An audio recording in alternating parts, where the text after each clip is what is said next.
ज्ञान the treasure में आपका स्वागत है और हम आपको बताएंगे 11 सामग्री जो भगवान शिव को बहुत प्रिय है। और क्यों प्रिय है मैं आपको वो बताने वाला हूं। भगवान शिव तुरंत और तत्काल प्रसन्न होने वाले देवता हैं, इसलिए उन्हें आशुतोष कहा जाता है। हम आपको बताएंगे कि भगवान शिव को प्रिय 11 ऐसी सामग्री जो श्रावण मास में अर्पित करने से भोलेनाथ हर मनोकामना पूरी करते हैं।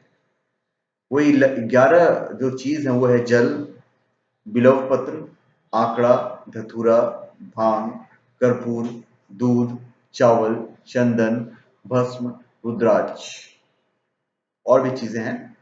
अभी हर चीज क्यों उनके लिए उनको अच्छा क्यों लगता है? जैसे जल है तो शिव पुराण में कहा गया है कि भगवान शिव ही स्वयं जल है। शिव पर जल चढ़ाने का महत्व भी समुद्र मंथन की कथा से जुड़ा हुआ है। अग्नि के समान विष पीने के बाद शिव का कंठ एकदम नीला पड़ गया था। विष की उष्णता को शांत करने के लिए, शिव को शीतलता प्रदान करने के लिए समस्त देवी देवताओं ने जल अर्पित किया। इसलिए शिव पूजा में जल का इतना विशेष महत्व है। फिर विलोव पत्र का नंबर आता है कि विलोव पत्र क्यों इतना इंपॉर्टेंट है। भगवान को विलोव पत्र क्यों इतना ज्यादा अच्छा लगता है? भगवान के 3 नेत्रों का प्रतीक है विलोव पत्र, अतः 3 पत्तियों वाला विलोव पत्र शिव जी को अत्यंत प्रिय है। प्रभु आशुतोष के पूजन में अभिषेक और बिल्व पत्र का प्रथम स्थान है। ऋषियों ने कहा है कि बिल्व पत्र भोले भंडारी को चढ़ाना एवं 1 करोड़ कन्याओं के कन्यादान का फल एक समान है। भगवान के 3 नेत्रों का प्रतीक है बिल्व पत्र। फिर है शास्त्रों के मुताबिक शिव पूजा में 1 आंकड़े का फूल चढ़ाना सोने के दान के बराबर है। आंकड़े का फूल जो है वो आपको पूजा वाले को बोलना पड़ेगा कि आंकड़े का फूल लेके आओ, तभी वो लेके आएगा, क्योंकि आंकड़े का फूल जनरली बहुत लोगों को समझ में नहीं आता है।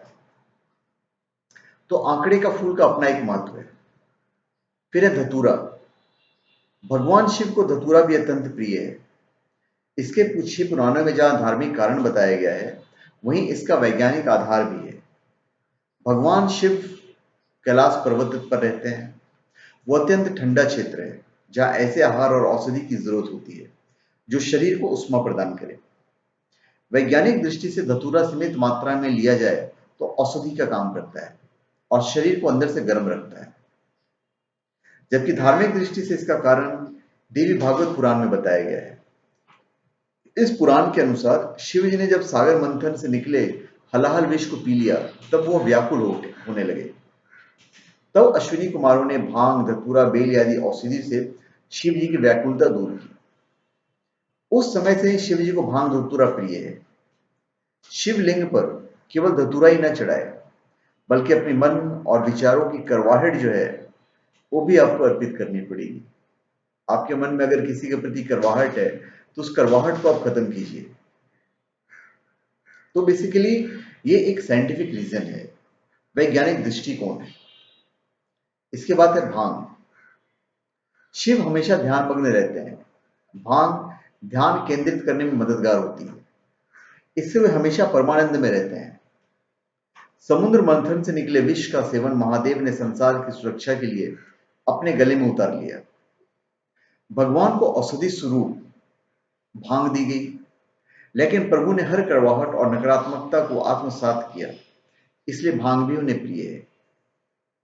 भगवान शिव को इस बात के लिए भी जाना जाता है कि संसार में व्याप्त हर बुराई और हर नकारात्मक चीज को अपने भीतर ग्रहण कर लेते हैं और अपने भक्तों को जो विष है उस विष से रक्षा करते हैं। उस विष से रक्षा करते हैं कि आपके आसपास जो नेगेटिव एनर्जी है उस नेगेटिव एनर्जी से रक्षा करते हैं। कोई अगर आपके बुरा कुछ सोच रहा है तो वो जो बुराई है जो सोच रहा है आपके करने की, वो ऑटोमेटिक माइंड उसका डाइवर्ट होगा, बुराई आप पे असर नहीं आएगी। फिर है कपूर। भगवान शिव का प्रिय मंत्र है कर्पूर गौरम करुणावतारम, यानी जो कपूर के समान उज्जवल है। कपूर की सुगंध वातावरण को शुद्ध और पवित्र बनाती है। भगवान भोलेनाथ को इस महक से प्यार है, अतः कर्पूर शिव जी की पूजा में बहुत ही अनिवार्य होता है। तो जब भी आप शिव जी की पूजा करें तो आप कपूर से उनकी आरती कर दिया करें। कपूर की आरती उन्हें बेहद पसंद है। उसके बाद हम आते हैं दूध के ऊपर। शिव जी को दूध भी प्रिय है। श्रावण मास में दूध का सेवन निषिद्ध है। दूध इस मास में स्वास्थ्य के लिए गुणकारी होने के बजाय हानिकारक हो जाता है। इसलिए सावन मास में दूध का सेवन न करते हुए उसे शिव जी को अर्पित करने का विधान बनाया गया है। अभी दूध क्यों नहीं पीना चाहिए उसका भी एक रीजन है, वो भी मैं आपको शॉर्ट में बता देता हूँ। एक्चुअली में गाय या भैंस या जो भी दूध देने वाली प्राणी है, जब जंगलों में जाती है, जो चारा वारा खाती है, उस चारे में बारिश की वजह से बहुत सारे कीटाणु वगैरह रहते हैं और वो कीटाणु उनके पेट के अंदर जाता है, तो दूध का जो फॉर्मेशन होता है उसी से होता है। तो दूध हमारे लिए अच्छा नहीं होता श्रावण के मौसम में। फिर है चावल। चावल का अच्छत भी कहा जाता है। चावल को अच्छत भी कहा जाता है और अच्छत का अर्थ होता है जो टूटा हुआ ना हो। इसका रंग सफेद होता है। पूजन में अच्छत का उपयोग अनिवार्य है। किसी भी पूजन के समय गुलाल, हल्दी, अबीर और कुमकुम अर्पित करने के बाद अच्छत चढ़ाए जाते हैं। अच्छत न हो तो शिव पूजा पूर्ण नहीं मानी जाती है। यहाँ तक कि पूजा में आवश्यक कोई सामग्री अनुपलब्ध हो तो उसके एवज में भी चावल चढ़ाए जाते हैं। जैसे कोई चीज मिसिंग हो, तो कोई चीज अगर मिसिंग है तो उसकी जगह आप चावल अर्पित कर दीजिए, तो वो जो है वो हिसाब किताब बराबर हो जाता है कि हाँ बॉस ये चीज नहीं था तो उसकी जगह आपने चावल चढ़ा दिए तो आपका पूरा हो गया। तो जो कमी है वो चावल भरपाई कर देता है।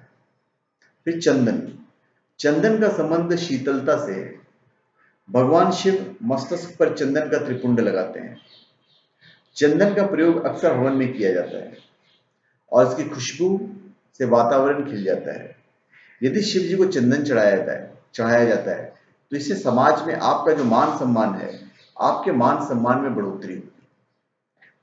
अब इसका जो साइंटिफिक रीजन ये है कि जब आप चंदन लगाते हैं तो आप खुद भी चंदन लगाएंगे, तो जब आप खुद भी चंदन लगाएंगे तो आपका भी जो मस्तिष्क है वो बड़ा शांत रहेगा। और आप यहाँ पे लगाएंगे जहाँ पे आपका आज्ञा चक्र है, तो इसका बेनिफिट एनीवेज होता ही होता है, मैं आपको पहले के वीडियोज में बता चुका हूँ